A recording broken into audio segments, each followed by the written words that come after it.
అందరికీ నమస్కారం. ఓ పక్క యుద్ధం, మరోపక్క విజయం, ఇంకో పక్క ఒక దివ్యమైన పెళ్లి వేడుక.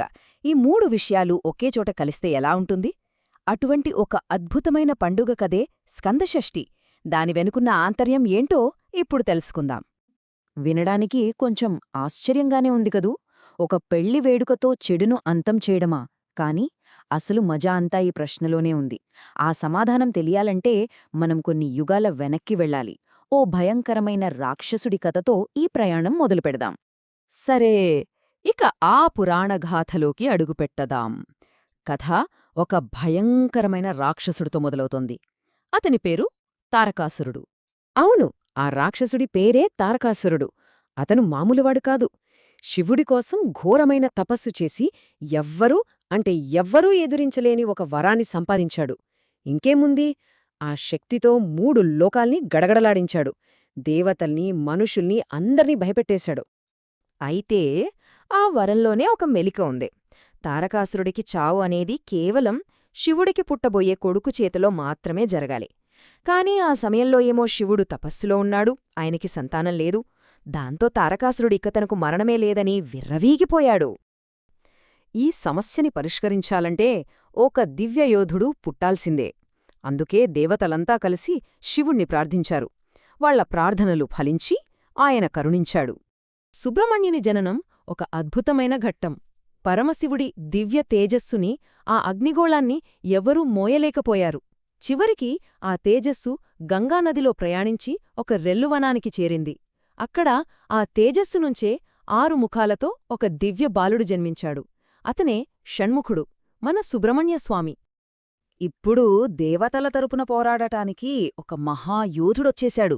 ఇక లోకాలను కాపాడటానికి అసలైన యుద్ధం మొదలైంది. దేవతలంతా కలిసి సుబ్రహ్మణ్యస్వామిని తమ సేనాధిపతిగా నియమించుకున్నారు. వెంటనే తారకాసురుడితో యుద్ధం మొదలైంది. 1 కాదు, 2 కాదు, ఏకంగా 6 రోజులపాటు భీకరమైన యుద్ధం జరిగింది. చివరికి ఆ 6వ రోజున సుబ్రహ్మణ్యుడు తన శూలంతో ఆ రాక్షసుడిని సంహరించి 3 లోకాలకు విముక్తి కలిగించాడు. ఆ అద్భుతమైన విజయానికి గుర్తుగా జరుపుకునేదే ఈ స్కందషష్ఠీ పండుగ. షష్ఠి అంటే 6 అని అర్థం. 6 రోజుల యుద్ధంలో సాధించిన విజయానికి గుర్తుగా ప్రతి ఏటా శుక్లపక్ష షష్ఠి రోజున ఈ వేడుకను జరుపుకోవడం ఒక ఆనవాయితీగా మారింది. అయితే ఈ కథ ఇక్కడ యుద్ధ విజయంతో ఆగిపోలేదు. ఇందులో మరో ముఖ్యమైన, చాలా అందమైన ఘట్టం కూడా ఉంది. అదే సుబ్రహ్మణ్యస్వామివారి దివ్య కళ్యాణం. అవును, స్కందషష్ఠి రోజున సుబ్రహ్మణ్యస్వామికి తన 2 దేవేరులైన వల్లి, దేవసేనలతో కళ్యాణం అత్యంత వైభవంగా జరిపిస్తారు. ఈ పవిత్రమైన పెళ్లి వేడుకను చూడటం ఎంతో పుణ్యమని, శుభప్రదమని భక్తులు బలంగా నమ్ముతారు. ఇప్పుడు ఈ కళ్యాణంలో ఒక చాలా ఆసక్తికరమైన ఆచారం గురించి చూద్దాం. అదే మధుపర్కం.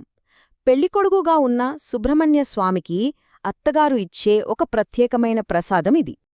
అయితే ఈ మధుపర్కమనేది కేవలం ఒక సంప్రదాయం మాత్రమే కాదు. దాని వెనుక ఒక సైంటిఫిక్ రీజన్ కూడా ఉందన్నమాట. ఏంటంటే, తేనె, పెరుగు, పాలతో చేసిన ఈ మిశ్రమం ఉంది కదా, అది దాదాపు 3-4 గంటలపాటు జరిగే ఈ సుదీర్ఘమైన వేడుకలో శరీరాన్ని కంట్రోల్లో ఉంచుతుందట. అంటే మధ్యలో ఆకలి, దప్పిక లాంటివి లేకుండా, ఏకాగ్రత చెదరకుండా సహాయపడుతుంది. చూడండి, మన ఆచారాల వెనుక ఎంత గొప్ప ఆలోచన ఉందో. అద్భుతం గదా?